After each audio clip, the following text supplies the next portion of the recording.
Good morning, everyone. Today we are starting our new topic is food poisoning. So Bujo was invited by his friend to a party and he ate variety of food stuff and on reaching home he started vomiting. So Bujo जो अपना character हैं उसने मतलब numbers of food items खाई और फिर देखा घर पे जाकर तो उसको उसकी जो फूड वॉमिटिंग स्टार्ट हो गई, मतलब कि कुछ खाने में प्रॉब्लम आ गया होगा. So doctor said that he is suffering from the food poisoning. उसको फूड पॉइजनिंग हुआ है. So what is food poisoning? देखो अब ये हमारा टॉपिक है. तो food poisoning could be due to the consumption of food spoiled by some micro organism. तो फूड पॉइजनिंग एग्जैक्टली क्या है? तो ये ऐसा कुछ फूड होता है जो माइक्रो ऑर्गेनिज्म से हो जाता है. So micro organism that grow on our food sometimes produce toxic substance. अब ऐसा फूड जिसके अंदर माइक्रो ऑर्गेनिज्म प्रेजेंट है और ऐसा फूड लेने से, क्योंकि माइक्रो ऑर्गेनिज्म जो हैं वो कुछ टॉक्सिक सब्सटेंस जो है वो प्रोड्यूस करते हैं जिससे जो फूड है वो पॉइजनस हो जाता है and this causing serious illness and even death. अगर आपने जो फूड लिया है उसमें ज़्यादा ही फूड पॉइजनिंग हो चुका है तो it causes death also. So it is very important that we preserve food to prevent it from being spoiled. तो इसको फूड को ज़रूरी होता है. So we have given here some techniques for the food preservation. So we have learnt about the methods used to preserve and store food grains. In chapter number 1 हमने देखा था grains को किस तरह से स्टोरेज किया जाता है. Now the thing is that how to be preserved the cooked food. जो पका हुआ खाना है इसको किस तरह से प्रिजर्व करना है. जैसे आप देखो कि आपके पास कुछ रोटी है, ब्रेड है, ठीक है, जो 2-3 दिन पुरानी है, तो आप देखेंगे उसके ऊपर फंगस इन्फेक्शन लग जाता है, फंगल इन्फेक्शन. तो micro organism spoiled our food and spoiled food emits bad smell and has a bad taste and changed colour also. तो जो माइक्रो ऑर्गेनिज्म से जो फूड स्पॉइल हो चुका है आप देखेंगे तो उसके अंदर से एक बैड स्मेल आती होगी, बैड टेस्ट भी होगा और sometimes colour also is changed because of the chemical reaction. Spoiling of food is taken place by the chemical reaction. So Polly bought some mangoes but she could not eat them for a few days. Later she found that they were spoiled and rotten. But she knows that the mango pickle her grandmother makes does not spoil for a long time. Okay, so she is confused. पहली जो थी उसने देखा कि वो जो mangoes होती हैं अगर वो एक हफ्ते 10 दिन के लिए नहीं खाती हैं तो वो ख़राब हो जाती है, बिगड़ जाती हैं. लेकिन मैंगो पिकल जो होता है वो तो 1 साल तक रह सकता है, उसमें कोई प्रॉब्लम नहीं होता है बिकॉज इट इज़ प्रिजर्व्ड. उसमें कुछ प्रिजर्वेटिव्स ऐड किए जाते हैं. So we have given here some techniques for the preservation of food. The first one is chemical method. So salt and edible oils are the common chemicals generally used to check the growth of the microorganism. तो हमारे पास बहुत पुराने समय से ये इसको हम use कर रहे हैं. सॉल्ट एंड एडिबल ऑयल ये दोनों जो हैं वो माइक्रो ऑर्गेनिज्म के ग्रोथ को रोक देता है. Therefore they are called preservatives. इसलिए इनको प्रिजर्वेटिव्स कहा जाता है. So we add salt or acid preservatives to pickle to prevent the attack of microbes. तो हम जो जैसे कि हमारे पास जो पिकल्स हैं उसके अंदर हम सॉल्ट्स ऐड करते हैं. सम एसिड्स लाइक एसिटिक एसिड जिसको आप विनेगर बोलते हैं वो भी यूटिलाइज किया जाता है. उसके साथ साथ हमारे पास sodium benzoate and sodium metabisulphite are the common preservative. ये भी सॉल्ट्स ही हैं. रिमेंबर हम हायर स्टैंडर्ड में पढ़ेंगे सॉल्ट क्या मतलब ये नहीं होता है कि जो हम खाते हैं वही salt. Sodium chloride we have numbers of salt जिसके बारे में आप 10th स्टैंडर्ड में डिटेल में पढ़ेंगे.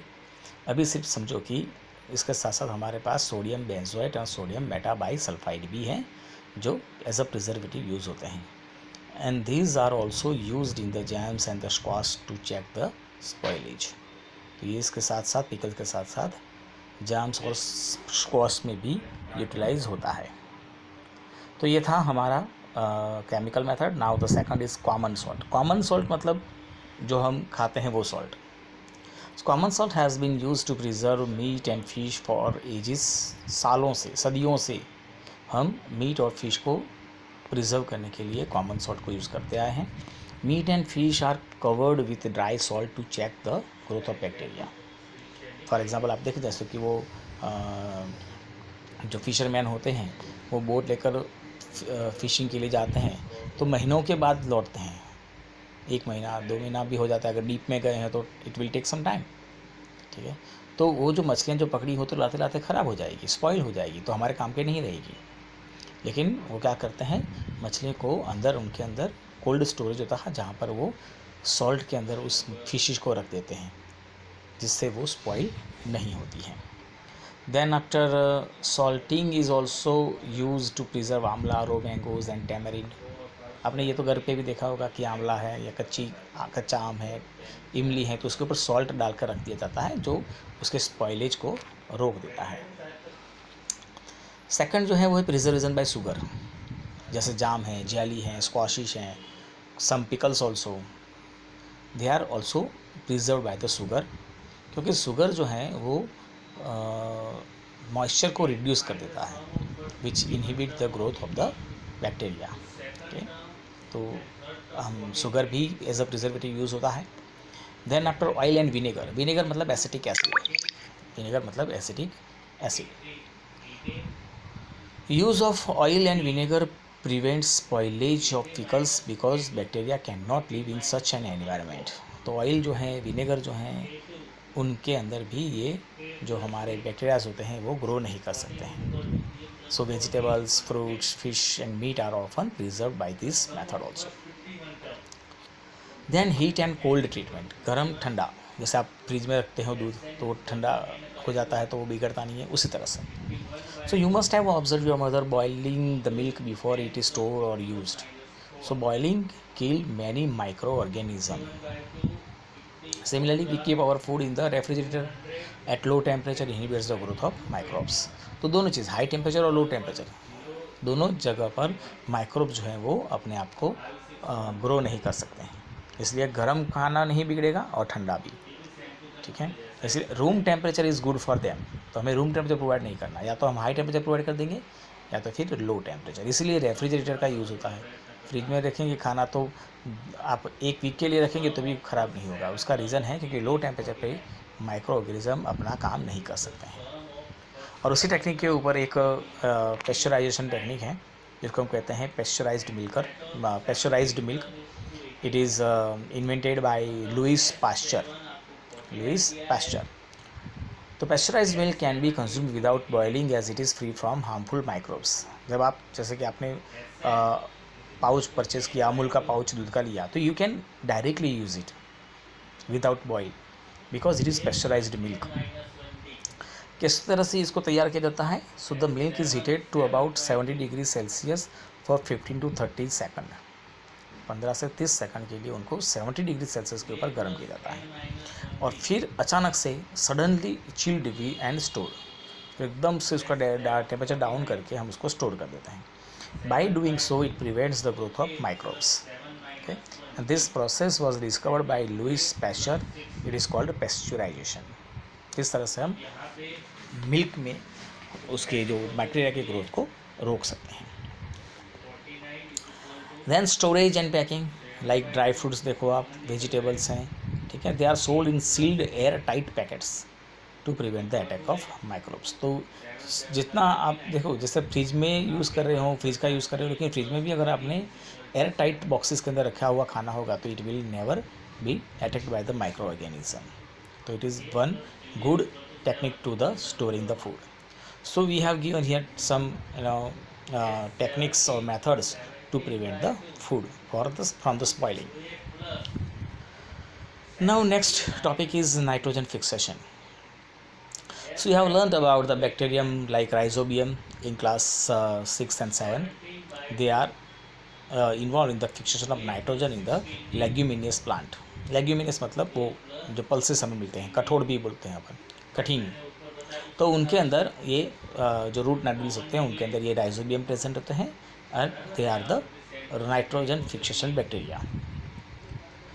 So this rhizobium lives in the root nodules of the leguminous plants such as beans and peas, with which it has a symbiotic relationship. Symbiotic मतलब दोनों एक दूसरे को हेल्प करते हैं. जो रूट नोड्यूल्स हैं, रूट्स हैं, वो बैक्टीरिया को रहने के लिए जगह देंगे, सामने बैक्टीरिया जो है उनको नाइट्रोजन प्रोवाइड करवाएंगे, मतलब ये सिम्बायोटिक हुआ. Sometimes nitrogen get fixed through the action of lightning, जिसको हम जो बिजली जब होती है, मतलब बिजली गिरती है मानसून के सीज़न में, उस समय भी कुछ नाइट्रोजन जो होता है वो बैक्टीरिया नाइट्रोजन जो है वो एटमॉस्फेरिक ऑक्सीजन के साथ रिएक्शन करते हैं और फिर वो बारिश के साथ नीचे गिरता है. मतलब ये भी एक लॉन्ग प्रोसेस है, ये भी हम 9th में पढ़ेंगे. But right now just remember that कि lightning also help into the nitrogen fixation. ठीक है. Now we have given nitrogen cycle, very very very important topic guys, और यही टॉपिक 9th में भी आएगा और वहाँ पे भी वो इतना ही इम्पोर्टेंट रहेगा. तो nitrogen cycle, our atmosphere has 78% of nitrogen gas, and this nitrogen is one of the essential constituents of living organism as part of protein, chlorophyll, nucleic acid and vitamins. तो नाइट्रोजन हमारे लिए बहुत ज़रूरी है. 78% nitrogen available है भी, और ये हमारे प्रोटीन के, क्लोरोफिल के, एसिड और विटामिन के सिंथेसिस के लिए ये चाहिए. कहता nitrogen, atmospheric nitrogen can not be taken directly by plants and animals. Problem यह है कि हम इस नाइट्रोजन को, एटमॉस्फेरिक नाइट्रोजन को डायरेक्टली एटमॉस्फेयर में से एब्जॉर्ब नहीं कर सकते हैं. तो हमें कुछ डिफरेंट पाथवेज अपनाने पड़ेंगे. So certain bacteria and blue-green algae present in the soil fix nitrogen from the atmosphere and convert into compounds of nitrogen. तो हमारे पास कुछ बैक्टीरिया हैं, कुछ ब्लू ग्रीन algae हैं. बैक्टीरिया का नाम आपको पता ही है, याद रखना, rhizobium. So they can fix the atmospheric nitrogen into the soil by converting them into nitrite or nitrates. वो नाइट्रोजन गैस को क्या करते हैं, नाइट्राइट्स या नाइट्रेट्स के फॉर्म में कन्वर्ट करते हैं और फिर इसको सॉइल में फिक्स करते हैं. Once nitrogen is converted into this usable compounds, it can be utilised by the plants from the soil through their root system. एक बार ये नाइट्रोजन जो है वो कंपाउंड के फॉर्म में स्टोर कर दिया जाता है सॉइल में, फिर सॉइल में से रूट्स जो हैं वो एब्जॉर्ब कर सकते हैं. Then nitrogen is used for the synthesis of plants proteins and other compounds. और फिर वो नाइट्रोजन जो है उसमें से प्रोटीन बनाया जाएगा इन द प्लांट ओनली. हाँ, ये सब प्लांट करेगा. लेकिन जब ये प्लांट्स को एनिमल खाते हैं तो उन एनिमल्स के अंदर भी ये प्रोटीन चला जाता है. सो animals feeding on the plants get this protein and other nitrogen compound. इस तरह से फिर एनिमल के अंदर ये नाइट्रोजन आता है. मतलब वी कैन नॉट सिंथेसिस और we can not utilise the nitrogen from the atmosphere directly, और प्लांट भी डायरेक्टली तो नहीं कर सकते हैं. ठीक है. So when plants and animals dies, जब ये प्लांट और एनिमल मर जाते हैं तो bacteria and fungi present in the soil convert the nitrogenous waste into nitrogenous compounds to be used by plants again. फिर जब ये प्लांट्स और एनिमल की डेथ हो जाती हैं तो ये बैक्टीरिया, कुछ फंगी हैं जो इस नाइट्रोजनस वेस्ट को नाइट्रोजनस कंपाउंड में कन्वर्ट कर देते हैं, और फिर we have some bacteria which are decompose this nitrogenous compound into the atmospheric nitrogen. So certain other bacteria convert some part of them to nitrogen gas which goes back into the atmosphere. As a result, the percentage of nitrogen in the atmosphere remains more or less constant. तो यहाँ से देखो आप, nitrogen जैसे atmosphere में से गया soil में से प्लांट में से एनिमल्स में, और ये एनिमल और प्लांट की डेथ हो जाती है तो फिर वो डिकम्पोज होकर वापस आ जाता है एटमॉस्फेयर में. तो एक साइकिल बनती है और इसी को कहते हैं अपन nitrogen cycle. So you have to remember and you have to draw this cycle. देखो ये आपके पास साइकिल हैं. ठीक है. सबसे ऊपर दिख रहा है आपको एटमॉस्फेरिक नाइट्रोजन, और वही एटमॉस्फेरिक नाइट्रोजन जो है वो नाइट्रोजन फिक्सेशन बैक्टीरिया या तो लाइटनिंग प्रोसेस से गया सॉइल में से प्लांट ने यूज़ किया. ठीक है. और फिर प्लांट में से एनिमल में गया, एनिमल में से डेथ होने से वो वापस सॉइल में भी आ सकता है, या तो फिर वहाँ से वो एटमॉस्फेरिक नाइट्रोजन में डिकम्पोज होकर चला जाता है।